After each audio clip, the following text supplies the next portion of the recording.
시청자 여러분 그리고 장병 여러분 안녕하십니까? 국방 뉴스를 전해드립니다. 공군이 한국군 최대 규모의 공중 전투 훈련인 소링 이글 훈련을 지난 2일 시작해 오는 13일까지 2주 동안 펼칩니다. 지난해 10월 전력화된 우리 기술로 만든 첫 국산 전투기인 FA-50도 훈련에 처음으로 참가했습니다. 송민아 기자가 전합니다. 적기로 보이는 미확인 항적이 수도권으로 접근하고 있다는 교신이 전달되자 모의 토의 중이던 전투기 조종사들이 출격 준비에 들어갑니다. F-16과 F-15K 등 아군 편대가 신속히 이륙을 준비해 활주로를 힘차게 솟아오릅니다. 적기가 출현한 상공에 도달한 아군은 즉시 교전에 들어갑니다. 가상 적군을 설정해 진행된 이번 훈련은 기습 침투하는 대량의 적기를 저지하고 대규모 공격 편대로 적의 핵심 전력과 목표물을 타격하기 위한 소링 이글 훈련. 공군 29전대를 포함해 모두 10개 부대의 전투기와 전술기, 헬기 등 9개 기종 43대의 항공기와 80여 명의 조종사를 비롯한 320여 명의 병력이 참가했습니다. 지난 2008년 시작된 이래 최대 규모입니다. 한국군 단독으로 실시하고 있는 대규모 항공 전략 훈련인 소링 이글 훈련은 적의 다양한 도발 양상에 대하여 효율적으로 대처하고 단호히 응징하는 능력을 구비하여 적의 도발 의지를 말살하는 데 그 의의가 있습니다. 특히 이번 훈련에는 지난해 10월 전력화된 FA-50 기종이 처음으로 참가했습니다. FA-50 전력은 모기지인 제8전투비행단에서 출격해 임무 공역에서 훈련을 함께했습니다. 앞으로 실전적인 대규모 종합훈련에 많이 참가하게 될 국산 전투기 FA-50의 조종사로서 부단히 전술전기를 연마하여 적 도발 시 강력하고 철저하게 응징하겠습니다. 공군은 앞으로 레드 플래그 알래스카 훈련 등 해외 훈련에 참가했던 조종사들의 경험을 바탕으로 타국 공군의 강점을 접목시켜 훈련 효과를 극대화시킬 계획입니다. 국방뉴스 송민아입니다. 북한이 8일 단거리 전술 미사일로 추정되는 발사체 5발을 원산 지역 일대에서 북동쪽 방향 동해상으로 발사했다고 합동참모본부가 밝혔습니다. 합참은 이 단거리 발사체는 8일 오후 4시 20분경부터 5시 10분 사이에 발사됐으며 사거리는 200km 내외로 판단된다고 설명했습니다. 북한이 미사일을 발사한 것은 지난 금요일 김정은이 참관한 가운데 동해에서 함대함 미사일을 발사한 것에 이어 이번이 올해 들어 두 번째입니다. 합참은 북한의 미사일 발사 훈련이 지난해보다 2주 정도 일찍 시작됐다며 한미연합 감시태세를 강화한 가운데 북한군의 동향을 예의주시하면서 대비태세에 만전을 기하고 있다고 밝혔습니다. 청해부대 18진 왕건함이 부산작전기지에서 장병과 가족들의 환송 속에 소말리아 아덴만으로 가는 장도에 올랐습니다. 부대는 이번 파병을 위해 지난해 12월부터 실전적인 임무형 교육훈련을 지속적으로 실시해왔는데요. 3월 중순 아덴만에 도착한 뒤 8월까지 파병 임무를 수행하게 됩니다. 윤현수 기자입니다. 소말리아 아덴만에서 해적 퇴치와 상선 보호 등 활발한 작전을 펼치고 있는 대한민국 청해부대가 18번째 파병길에 올랐습니다. 18진 왕건함은 지난 5진과 10진, 13진으로 파병된 데 이어 4번째 임무를 수행하게 됐습니다. 부대는 함승조원을 비롯해 특수전 요원으로 구성된 검문검색대, 해상작전헬기를 운용하는 항공대, 해병대원으로 구성된 경계대 등 300여 명의 정예 요원으로 편성됐습니다. 이억만리 소말리아 해역에서 청해부대가 대한민국의 대표라는 긍지를 가지고 우리 선박과 국민을 안전하게 지키겠습니다. 아들 임영수 무사히 잘 갔다 오고 몸 건강히, 그리고 청해부대 18진 여러분들 몸 건강히 잘 다녀오세요. 청해부대 화이팅! 황기철 해군참모총장은 환송식에서 지난 6년간 청해부대는 부여받은 어떠한 임무도 완벽하게 수행했다면서 18진도 빛나는 전통을 이어가길 기대한다고 강조했습니다. 그동안 청해부대가 임무를 성공적으로 수행할 수 있었던 것은 파병부대를 비롯한 우리 해군의 철저한 준비, 그리고 관련 정부부처 및 연합국 해군의 적극적인 지원이 있었기 때문에 가능하였습니다. 지난 2009년부터 지금까지 11,500여 척의 우리 선박을 안전하게 보호한 대한민국 청해부대. 18진 왕건함은 파병 기간 중 선박 호송과 해적 퇴치, 해양 안보 작전 등 기본 임무를 수행하면서 군사 외교 활동 등도 활발히 펼쳐 대한민국 해군의 위상을 높일 예정입니다. 국방뉴스 윤현수입니다. 전시의 특수부대의 임무는 더욱 막중해지죠. 육군의 특수임무를 담당하는 부대에 특별한 손님이 찾아왔습니다. 미 합참 주임원사와 검은 베레모의 특전사가 만나 한미양국이 다시 한번 끈끈한 우애를 다졌습니다. 이혁근 기자입니다. 군 헬기를 타고 온 미 합참 주임원사 일행을 특전사 부대원이 절도 있는 동작으로 맞이합니다. 미군 부사관을 대표하는 버타글리아 미 합참 주임원사와 주한 미군 사령부 주임원사 등 11명은 지난 6일 육군 특수전 사령부를 찾았습니다. 버타글리아 원사가 특수전 사령부를 찾은 것은 이번이 처음. 전인범 사령관은 버타글리아 원사와 통역 없이도 자유롭게 의사소통하며 부대를 안내했습니다. 부사관단 여러분들 모두에게 오늘 큰 의미가 있는 날인 것 같아서 대단히 기쁩니다. 이어진 회의에서 양국은 연합특수전 사령부가 전시 전투력을 높이는 데 중추적 역할을 할 것이라는데 의견을 같이 했습니다. 또한 전시 부사관의 특수임무 수행 능력을 강조하며 폭넓은 의견을 나눴습니다. 부대 내 역사관을 둘러본 후에는 한미 동맹에 대해 언급하기도 했습니다. I'm just extremely proud of the alliance between the Republic of Korea and the United States. 버타글리아 원사 일행은 육군 특전사의 과학화된 체력 단련 프로그램 서킷 트레이닝과 특공무술 크라브 마가를 보며 강한 훈련이 전투력의 밑바탕이 된다는 점도 강조했습니다. 미 합참 주임원사의 이번 방문은 한미 동맹의 굳건함을 재확인하는 자리가 됐습니다. 국방뉴스 이혁근입니다. 대전 자운대 지역은 군 교육기관과 부대가 밀집되어 있는 곳인데요. 영유아 자녀를 둔 30, 40대 군 간부들은 보육시설이 부족해서 자녀를 차량으로 인근 지역 보육시설에 보내는 경우가 많았습니다. 네, 이런 불편함을 해소하기 위해 육군 교육사령부가 어린이집을 개원했습니다. 정재훈 중사가 보도합니다.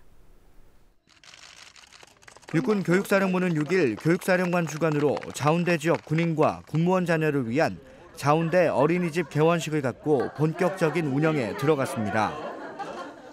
자운대 어린이집은 12개의 보육실과 도서실, 놀이터 등의 공간으로 꾸며졌고 3세 미만의 영유아 중 최대 163명의 원아를 보육할 수 있습니다. 쾌적한 시설과 이제 교육 환경이 너무 마음에 들고 아이들이 마음껏 뛰어놀 수 있는 환경이 된 것 같아서 이제 학부모로서 너무 이제 자운대 어린이집에 보내게 된 걸 영광으로 생각합니다. 자운대 어린이집은 특히 영유아 발달과 보육 특성에 알맞은 최적의 환경 조성을 위해 전문성을 갖춘 기관으로 공개 경쟁을 거쳐 선정했습니다. 또 보육 경험이 풍부한 우수교사 25명을 확보해 체계적인 프로그램으로 원아를 보육할 계획입니다. 자운대 어린이집 개원을 준비하면서 부부 군인이 이렇게 많다는 것을 새삼 느꼈습니다. 이런 부부 군인들과 군인 가족들에게 체감할 수 있는 큰 복지가 이루어져서 기쁘게 생각합니다. 평일에는 오전 7시 30분부터 오후 7시 30분까지 운영하는 것을 기본으로 하지만 부모들의 요청이 있을 경우 평일에는 야간 10시 30분까지 시간을 연장하는 것과 휴일에도 운영하는 방안을 검토하고 있습니다. 자운대 어린이집은 무엇보다 12개 보육실과 기타 시설 내외부에 CCTV를 설치해 원아의 안전성을 강화한 것이 특징입니다. 자운대는 군 교육기관과 부대가 밀집돼 18,000여 명의 군 간부와 가족들이 거주하고 있는 지역인 만큼 이번 어린이집 개원은 영유아 자녀를 둔 30, 40대 군 가족들에게 큰 도움이 될 것으로 기대됩니다. 국방뉴스 정재훈입니다. 병무청이 창조적 혁신, 공감대 확산을 위한 워크숍을 개최했습니다. 지난 6일부터 7일까지 이틀 동안 열린 이번 워크숍에서는 병무청과 간부직원 100여 명이 참석해 2015년 병무정책 방향에 대한 열띤 토의가 이루어졌습니다. 올해 병무정책은 국민이 신뢰하는 병무행정과 혁신하는 병역정책으로 창조적 혁신을 이끌어 미래를 선도하는 병무청으로 탈바꿈한다는 계획입니다. 병무청은 지난 1월 신설된 병역정책 연구 태스크포스 팀을 통해 이번 워크숍에서 나온 혁신 과제의 문제점과 개선 방안 등을 검토 보완해 국민이 공감할 수 있는 창조적 혁신을 추진할 계획이라고 밝혔습니다. 병무청은 병역 이행의 자율성 확대와 대국민 서비스에 중점을 두고 업무를 추진해 지난 2011년 정부 3.0 우수 사례로 대통령 표창을 받은 바 있습니다. 세상에는 다양한 종류의 보석이 있고 그 가치도 천차만별인데요. 도전하라 자격증 이번 시간에는 반짝이는 보석처럼 매력적인 직업 보석 감정사를 심혜슬아사가 소개합니다. 수십억 년에서 수백억 년까지 오랜 기간에 거쳐 생성되는 다이아몬드는 높은 온도와 압력의 지질학적 환경 조건을 통해 다양한 내외부적인 특징을 갖게 됩니다. 사람마다 지문이 다르듯이 다이아몬드도 각기 다른 특징을 지니고 있는데 다이아몬드의 다양한 모양을 확인하고 이의 가치를 평가하는 것이 보석 감정사의 역할입니다. 다이아몬드 같은 경우 4C 요소를 감정을 하게 되는데요. 우선 이 컬러 박스 같은 경우 다이아몬드의 컬러 그레이딩을 하게 됩니다. 총 D부터 Z까지 총 23가지의 컬러가 있고요. 등급이 정한 다음에 이 현미경을 통해서 클래리티 부분을 감정을 하게 됩니다. 총 IF부터 I3까지 11가지 등급을 가지고 있고요. 그 뒤 중량과 커팅을 재서 감정사를 발행하게 됩니다. 감정사는 다이아몬드뿐만 아니라 진주, 옥을 비롯한 유색 보석의 감정 업무도 담당합니다.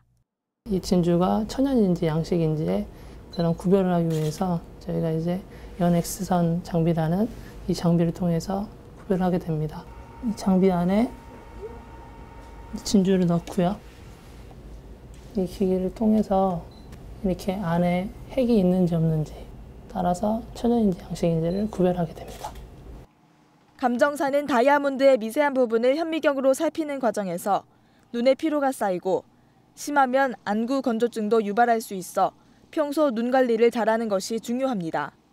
보석을 감정을 할 때 내외쪽으로 잘 볼 수 있는 그런 예민한 시각과 형태 감각을 갖고 있으면 좋고요. 어떤 이해관계를 통해 감정 결과를 좌우지 않는 공정성과 신뢰성 그리고 책임감이 있다면 좋은 자질을 갖춘 감정사라고 말씀드릴 수 있습니다. 보석 감정사로 일하기 위해 가장 먼저 요구되는 것이 바로 자격증 취득입니다. 보석학 일반, 다이아몬드 감정법, 보석 감별법, 보석 가공기법 등 필기 4과목과 보석 감정 실물을 평가하는 실기시험에 합격하면 자격증을 취득할 수 있습니다.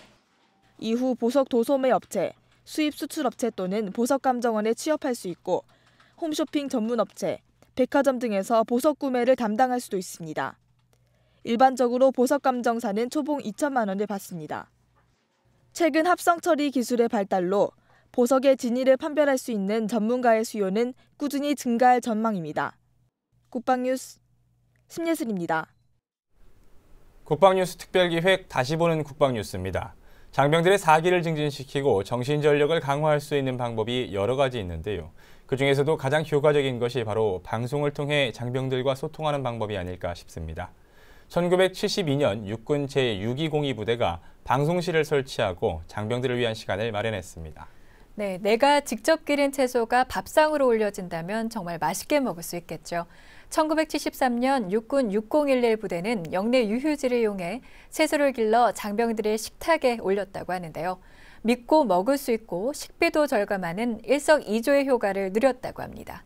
다시 보는 국방뉴스 1970년 2월 12일 뉴스부터 만나보시죠.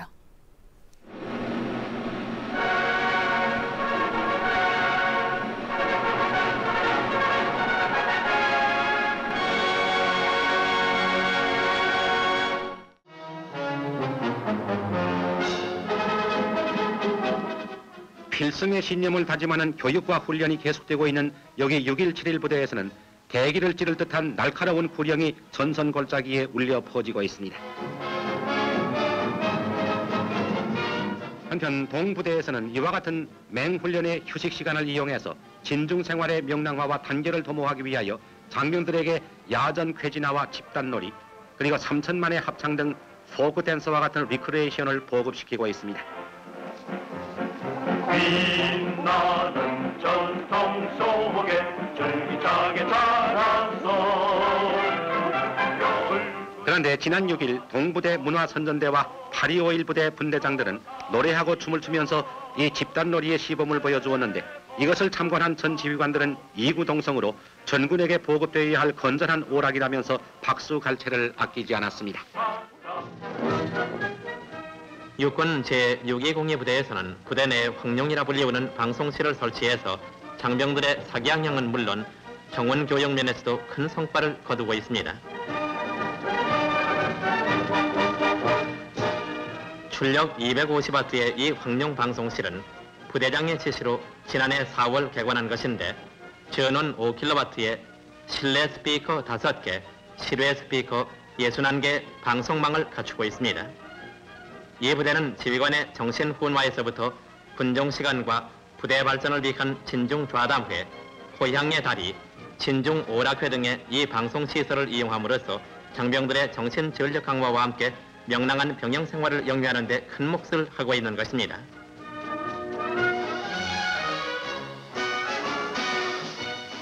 자조 자립 협동의 새마을 정신을 성공적으로 구현하고 있는 육군 제6011 부대 장병들은 영내 유휴지를 이용 비닐하우스를 만들어 상추, 오이 등 특용작물을 재배해서 많은 성과를 올리고 있습니다.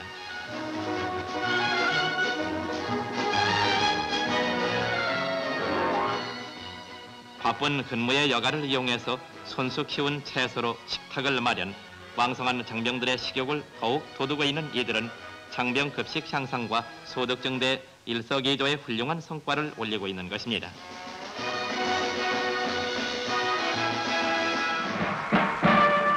경제군대 육성에 앞장서고 있는 육군 제7209부대 예하 1619부대 장병들은 실탄을 사용하지 않고 사격훈련을 할 수 있게 돼 있어 실탄 절약은 물론 막대한 국방 예산을 절약하는 데 기여하고 있습니다.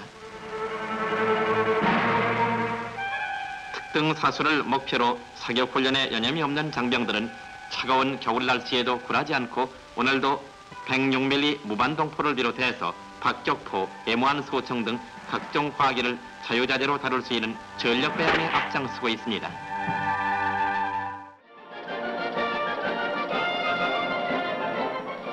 육군 제6781 부대에 대한 국산 화포 수여식이 부대장을 비롯한 국방과학연구소 김성진 부소장 및 많은 장병들이 참석한 가운데 거행되었습니다. 이날 수여된 각종 화포는 정성어린 국민의 세금과 우리의 기술진에 의해 제작된 최신형 화포로서 성능이나 조작이 국외 화포보다 월등히 우수한 국산 장비인 것입니다. 장비를 수여받은 장병들은 우리 힘으로 만들어졌다는 자랑과 긍지를 갖고 철저한 관리와 효율적인 운영으로 적의 어떠한 도발도 초전에 박살낼 수 있도록 교육훈련에 만전을 기할 것을 다짐했습니다.